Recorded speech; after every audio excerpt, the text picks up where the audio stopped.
Hi hello అండి, welcome back to my channel పద్దు express. ఎలా ఉన్నారు? అందరు బాగున్నారా? ఇదేంటో తెలుసా? ఇన్స్టెంట్ సాంబార్ అండి. ఇన్స్టెంట్ సాంబార్ అంటే ఏంటో అనుకుంటున్నారా? మనం కందిపప్పు వేసి ఎప్పుడు సాంబార్ చేసుకుంటూ ఉంటాం కదా, అది మామూలు రొటీనే కదా. కానీ కందిపప్పు లేకుండా సాంబార్ చేయొచ్చని మీకు తెలుసా? కందిపప్పు లేకుండా సాంబారా ఎలాగా అనుకుంటున్నారా? చూడండి, చివరి వరకు స్కిప్ చేయకుండా చూడండి, మీకే అర్థమైపోద్ది. దీనిలో కందిపప్పు అవసరం లేదు. అప్పటికప్పుడు ఉద్యోగానికి వెళ్ళే వాళ్ళైనా ఎవరైనా ఇన్స్టెంట్ కొత్తగా నేర్చుకునే వాళ్ళు తొందరగా మాకు కావాలి అంటే వాళ్ళు చేసుకోవడానికి ఇది ఎలా చేస్తానో చూడండి. దానికి కావాల్సినవి అంటే కూరగాయలు మన ఇష్టం అనమాట. ఇక్కడ నేను బూడిద గుమ్మడికాయ తీసుకున్నాను. దాని బదులు మీరు ఇంకా వేరే కూడా సొరకాయలు, దోసకాయలు ఏమైనా వేసుకోవచ్చు. కూరగాయలు మీకు ఆప్షన్ అనమాట, ఏదైనా వేసుకోవచ్చు. ఇక ఉల్లిపాయలు కూడా నేను చిన్న చిన్న పాయలు, సాంబార్ ఉల్లిపాయలు ఉంటాయి కదా, చిన్నవి తీసుకున్నాను. క్యారెట్ తీసుకున్నాను. మీరు చిన్న ఉల్లిపాయలు కావాలన్నా పెద్ద ఉల్లిపాయని 4 భాగాలుగా కట్ చేసుకొని కూడా వేసుకోవచ్చు. ఇంకా టమాటాలు, అలాగే పచ్చిమిరపకాయలు, ఇంకా కొంచెం మినప్పప్పు, శనగపప్పు, అలాగే కొంచెం మెంతులు, చింతపండు పులుసు, కొంచెం కొబ్బరి, అలాగే పసుపు, ఇంకా కరివేపాకు, కొత్తిమీర, ఇంకా తాలింపుకి ఆవాలు, జీలకర్ర, ఎండుమిరపకాయలు. నేను ఇలాంటి ఎండుమిరపకాయలు తీసుకున్నాను. మీరు ఇవి దొరకకపోతే మామూలు అయినా తీసుకోండి. అంటే వీడి బళ్ళారి మిరపకాయలు అంటారు కదా, అవన్నమాట. ముందుగా ప్యాన్లో 2 స్పూన్లు మినపప్పు, 2 స్పూన్లు శనగపప్పు వేసుకొని, కొంచెం మెంతులు, ఒక అర స్పూన్ మెంతులు, అలాగే 1 స్పూన్ జీలకర్ర వేసుకొని వీటిని రోస్ట్ చేసుకున్నాను. ఇది ఆయిల్ వేసైనా ఫ్రై చేసుకోవచ్చు. ఆయిల్ లేకుండా నేను ఆయిల్ అవాయిడ్ చేద్దామని ఆయిల్ లేకుండా చేస్తాను. మీరు ఆయిల్ వేసుకొని అయినా చేసుకోవచ్చు. ఇగో ఈ మిరపకాయలు చూసారా, ఇవి బళ్ళారి మిరపకాయలు అంటారు. ఇవి కలర్ ఉంటాయి కానీ కారం తక్కువ ఉంటాయండి. కలర్ మంచి కలర్ వస్తుంది అనమాట. మీరు కావాలంటే 2 మిక్స్ చేసి తీసుకోవచ్చు. లేదా ఇవి దొరకలేదంటే మామూలు అయినా తీసుకోవచ్చు. ఇవి రోస్ట్ చేసుకున్నాక వీటిని మిక్సీలో వేసుకొని పొడి చేసేసుకోవాలి. వీటితో పాటు కొబ్బరి వేయాలన్నమాట. కొబ్బరి కూడా మీరు ఫ్రై చేసేటప్పుడు కొంచెం కొబ్బరిని దానిలో కూడా ఫ్రై చేసేసుకోవచ్చు. చింతపండు కూడా కావాలంటే అందులోనే వేసేసుకొని వేడిలో వేసుకొని తర్వాత చింతపండు కూడా కలిపి వేసుకోవచ్చు. నేను చింతపండు పులుసు పోసుకున్నాను. మీరు ఎలాగైనా వేసుకోవచ్చు. ఇక గిన్నెలో ముందుగా కూరగాయలు వేసుకుంటున్నాను చూడండి. ముందుగా ఉల్లిపాయలు, చిన్న సాంబార్ ఉల్లిపాయలు ఉన్నాయి కదా, అవి ఒలుచుకొని, ఇది కూడా ముందు రోజు ఒలిచి పెట్టుకున్నాం అనుకోండి తొందరగా అయిపోద్ది అనమాట. అలాగే టమాటాలు, పచ్చిమిరపకాయలు, ఇది బూడిద గుమ్మడికాయ ముక్కలు అనమాట. మీరు దీని బదులు వేరే ఇంకే కూరగాయలైనా వేసుకోవచ్చు. క్యారెట్, దీనిలో ఇంకా కావాలంటే ముల్లంగి వేసుకోవచ్చు, మునక్కాయలు వేసుకోవచ్చు, వంకాయలు వేసుకోవచ్చు. మీ ఇష్టం అండి. మీకు ఏది కూరగాయలు ఇష్టపడతారో ఆప్షన్ అనమాట. మీకు ఇష్టమైనవి వేసుకోవచ్చు. ఇవి వేసుకొని ఇప్పుడు ముక్కలు మునిగే వరకు నీళ్లు పోసుకొని ఉడికించుకుంటున్నాను. చూడండి, సరిగ్గా గమనించండి. ఇందులో కందిపప్పు ఎక్కడన్నా వేస్తున్నానేమో చూడండి. పప్పు మనం ఉడికిచ్చి అందులో కలుపుతాం కదా, ఒకసారి మీరు చివరి వరకు గమనించి చూడండి.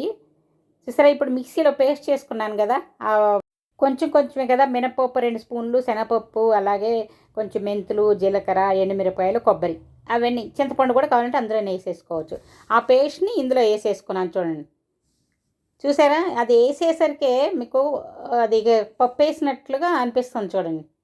కందిపప్పు లేకుండానే పప్పు వేసిన సాంబార్ లాగా. అసలు మీకు తేడా ఏం తెలియదు. కానీ మీకు నిజంగా జాబులకి వెళ్ళే వాళ్ళకి చాలా చాలా బెస్ట్ అండి, తొందరగా అయిపోద్ది. ఇప్పుడు చింతపండు పులుసు పోసుకున్నాను.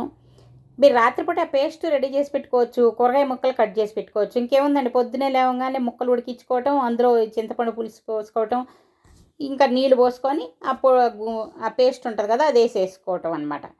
చాలా ఈ లాస్ట్లో తాలింపు పెట్టుకుంటాం అంతే. మీకు ఇన్స్టెంట్గా అయిపోయే సాంబార్ అనమాట. ఇది ఇడ్లీల్లో కూడా మీరు కూరగాయ ముక్కలు లేకుండా ఊరికే ఉల్లిపాయలు, టమాటాలు వేసేసి దీనిలోకి ఇడ్లీల్లోకి కూడా సాంబారు రెడీ చేసుకోవచ్చు. ఇప్పుడు మన టేస్ట్కి తగినట్లుగా ఉప్పు వేసుకోవాలి. ఉప్పు మనం ఎవరెవరు ఎంత తింటారో. ఇవి టెంపుల్స్లో ఇప్పుడు మనకి గుళ్ళకి వెళ్ళినప్పుడు భోజనాలు పెడతారు కదా, అందులో వేసే సాంబారు ఇలాంటిదేనండి. అలాగే హోటల్స్లో ఇది చిన్న బెల్లం గడ్డ కూడా వేసుకుంటున్నాను. అది కూడా వేసుకుంటే టేస్ట్ ఇంకా బాగుంటుంది. అలాగే మనం భోజనాలకి అలా వెళ్ళినప్పుడు ఇలాంటివి పెడతారు. అలాగే హోటల్స్లో పెడతారు. అలాగే గుడికి వెళ్ళినప్పుడు ఇలాంటి సాంబారే ఇస్తారనమాట. చివరిలో కొంచెం కరివేపాకు, కొత్తిమీర వేసుకుంటున్నాను చూడండి. వేసుకొని బాగా మరగాలన్నమాట. మరిగిన తర్వాత ఇది మనకి కన్సిస్టెన్సీ ఎంత కావాలి, ఇప్పుడు ఇంకొంచెం చిక్కదనం కావాలనుకుంటే పేస్ట్ ఇంకొంచెం వేసుకోవచ్చు. లేదు అనుకుంటే పలచగా కావాలనుకుంటే ఇది సరిపోతుంది అన్నమాట. ఆరిన తర్వాత ఇంకో కొంచెం చిక్కబడుతుంది ఎప్పుడైనా.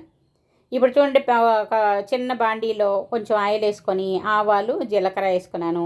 2 ఎండుమిరపకాయలు తుంచేసుకున్నాను. చూసారు, ఇది తాలింపు అనమాట. దానికి ముందుగా అన్ని ఉడికిచ్చేసుకున్నాం, అంతా అయిపోయింది. చివరిగా తాలింపు వేసుకుంటే ఇంకేముంది, ఇన్స్టెంట్ సాంబార్ రెడీ అయిపోతుంది. చూడండి, ఇప్పుడు ఇందులో మళ్ళీ కొంచెం కరివేపాకు వేసుకున్నాను. సాంబార్ మరిగేటప్పుడు కొంచెం కరివేపాకు వేసుకున్నాను. మళ్ళీ ఇందులో తాలింపులో కూడా వేస్తే ఆ ఫ్లేవర్ బాగుంటుంది కదా. తర్వాత దీనిలోకి ఇంగు వేసుకోవాలి. ఇంగు మాత్రం సాంబారు రసంలో మిక్స్ చేయకుండా వేసుకోండి. మీకు గ్యాస్ ట్రబుల్ అట్లాంటిది కొందరు పప్పు తింటే గ్యాస్ అదంతా చెప్తారు. ఏముండదండి, చక్కగా ఇంగు వేసుకోండి. చాలా బాగుంటుంది. పప్పు కూరల్లో అయినా, సాంబార్లో అయినా, రసంలో అయినా ఇంగు వేసుకుంటే ఆ ఫ్లేవర్ అసలు ఇంటి నిండా చక్కగా మంచి వాసన వస్తూ ఉంటుంది. ఇది ఎంత తాలింపు వేగిన తర్వాత ఇలా సాంబార్లో వేసేసుకోవటమే. చూసారా, సాంబార్లో వేసేసుకొని కలిపేసుకుంటే ఇంకేముందండి, ఇన్స్టెంట్ సాంబార్ రెడీ అనమాట. ఎంత తొందరగా ఇవి ఆ మసాలా ఒక్కటి అది రుబ్బి పెట్టుకొని కూరగాయల ముక్కలు రెడీ చేసి మీరు రాత్రిపూట పెట్టుకున్నారంటే పొద్దున్నే 10 నిమిషాల్లో రెడీ అయిపోద్ది. బ్యాచిలర్స్ అయినా, అలాగే కొత్తగా పెళ్ళైన వాళ్ళైనా, ఇంకా జాబులకి వెళ్ళే వాళ్ళైనా, వాళ్ళు కొత్తగా ఇన్స్టెంట్ సాంబార్ కావాలంటే తొందరగా అయిపోవటం ఇది చాలా చాలా బెస్ట్ అండి. చూడండి, లాస్ట్లో కొంచెం కొత్తిమీర వేసుకుంటున్నాను. చూసారా, ఇన్స్టెంట్ సాంబార్ రెడీ అయిపోయింది. చాలా చాలా బాగుంటుంది. ఇది ఇడ్లీల్లోకైనా బాగుంటుంది, అలాగే అన్నంలోకైనా బాగుంటుంది. మీరు ఎప్పుడు కావాలంటే అప్పటికప్పుడు చేసేసుకోవచ్చు. పిల్లలు సాంబార్ కావాలని కూడా చేశారనుకోండి, ఇన్స్టెంట్గా అప్పటికప్పుడు చేసేసుకోవచ్చు. పప్పులే ఉండాలని లేదు. చూసారా ఎలా ఉంది, కందిపప్పు లేకుండా సాంబార్. మీకు నచ్చిందా? నచ్చితే లైక్ చేయండి, ముందు లైక్ చేయండి. అలాగే మీ ఫ్రెండ్స్కి, బంధువులు షేర్ చేస్తే వాళ్ళు కూడా ఇలాంటి వంటలు చేసుకొని వాళ్ళు కూడా సంతోషిస్తారు కదా. అలాగే ఇంకా సబ్స్క్రైబ్ చేసుకొని వాళ్ళు ఎవరైనా ఉంటే ఇలాంటి మంచి మంచి వంటలు మీరు అందరూ మిస్ అయిపోతారు. సబ్స్క్రైబ్ చేసుకోండి. ఇంకో వీడియోతో మీ ముందుకు వచ్చే వరకు సెలవు. Bye bye.